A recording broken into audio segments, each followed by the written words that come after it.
Allez Anne, pour la spécialité régionale d'aujourd'hui, vous nous emmenez au Pays Basque. Je vois pas le rapport de cause à effet, mais bon.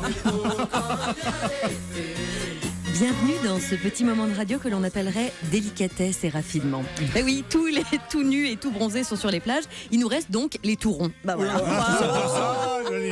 Ben oui, on est punis dans le studio, condamnés à s'arrondir tout l'été en testant ces spécialités. Ouais, je crois que vous avez besoin de vacances, Anne. Alors tout d'abord, vous teniez à faire la part des choses. Ben oui, puisqu'il faut bien savoir de quoi on parle, parce qu'il y a touron et touronne. Alors avant de commencer, petit récap pour éviter toute méprise et tout mail d'auditeurs mécontents.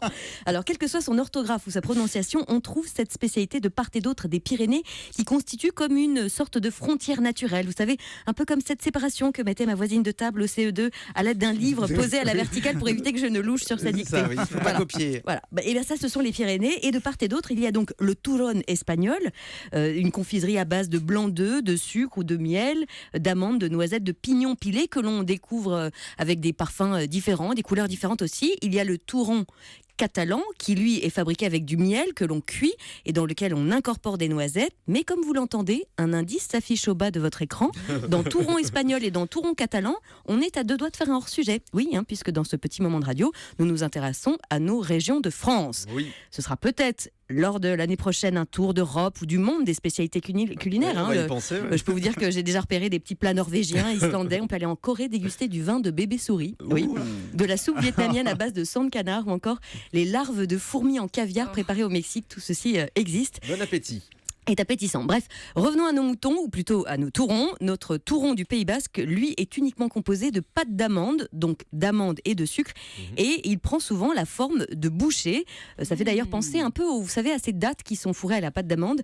C'est un peu cet aspect-là, dans une sorte de jolie petite boîte d'assortiment que je vous apportais aujourd'hui. Oui, c'est très coloré. On a la petite boîte là, il y a du jaune, il y a du rose, il y a du vert. Ça a l'air d'être très sucré en tout cas. Oui, pâte d'amande et sucre, c'est à peu près que ça. Ouais, c'est ça, mais on va le goûter dans un instant comme chaque jour.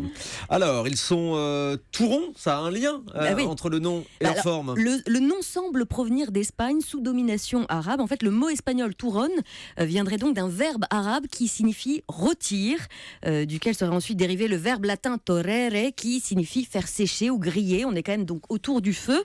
Selon d'autres sources, le mot torrón viendrait de la façon dont au Moyen-Âge certains pâtissiers travaillaient le touron jusqu'à lui faire prendre la forme d'un château ou d'une tour ronde donc.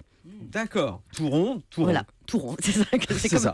Alors, quelle idée de la franchise ? Alors, ce fut très très long. En fait, il a fallu attendre que le sucre atteigne les côtes de la mer Méditerranée. Avant cela, en fait, c'était le miel qui était le principal ingrédient des recettes sucrées. Et puis, quand le miel rencontra le blanc d'œuf, les amandes et les noix, ce fut un véritable coup de foudre, un peu comme entre vous et moi, Thomas. Ça faisait longtemps. Mais ça, oui, un coup de foudre qui donna naissance à une véritable gourmandise, donc le touron. D'autres sources indiquent que cette douceur viendrait de la province d'Alicante. Donc, en Espagne, toujours, on raconte qu'on faisait cuire un mélange de miel et de fruits secs directement sur le feu et que l'on appelait ça le Tora, T-O-2-R-A-T. Et puis il y a une autre théorie qui raconte qu'en pleine famine à Barcelone en 1703, pour relancer la corporation des pâtissiers, on aurait organisé un grand concours de pâtissiers. Donc, et celui qui a gagné s'appelait Touro ou Touron, selon les versions. Voilà, vous savez ce que c'est dans cette chronique, beaucoup de rumeurs, de sources multiples, de radio-moquettes, de légendes urbaines, quelques potins, une once de monde parallèle. C'est un peu le propre des spécialités des régions. C'est exact. Alors, le touron basque que vous êtes en train de déguster, c'est celui de la maison d'Aranaz. Alors, c'est la plus ancienne fabrique de chocolat. Cette maison, elle a été fondée en 1890 à Bayonne. Bayonne, à l'époque, était vraiment la capitale du chocolat, vraiment très connue pour son chocolat. C'est le chocolat, d'ailleurs, qui a amené l'amande. Aujourd'hui, donc, vous dégustez vraiment la crème de la crème du touron. C'est un touron vraiment original puisqu'il n'est pas cuit. Et c'est là que c'est assez difficile, en fait, à faire, puisque si vous vous loupez, vous faites finalement de l'huile. Donc, c'est vraiment, tout est dans le brassage en fait de la pâte. C'est Denis qui s'en occupe.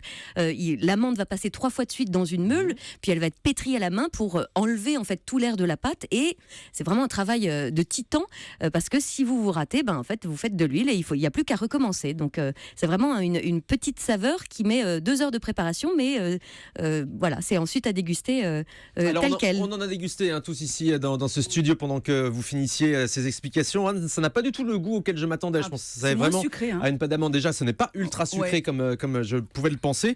Et puis, ça n'a pas le goût de pâte de fruits comme laisse transparaître l'apparence, en fait. Parce que c'est vrai que c'est très coloré. On pourrait penser à des sortes de pâtes de fruits. En revanche, ça a un fort goût de pâte d'amande et c'est bien logique puisque c'est quand même la matière première.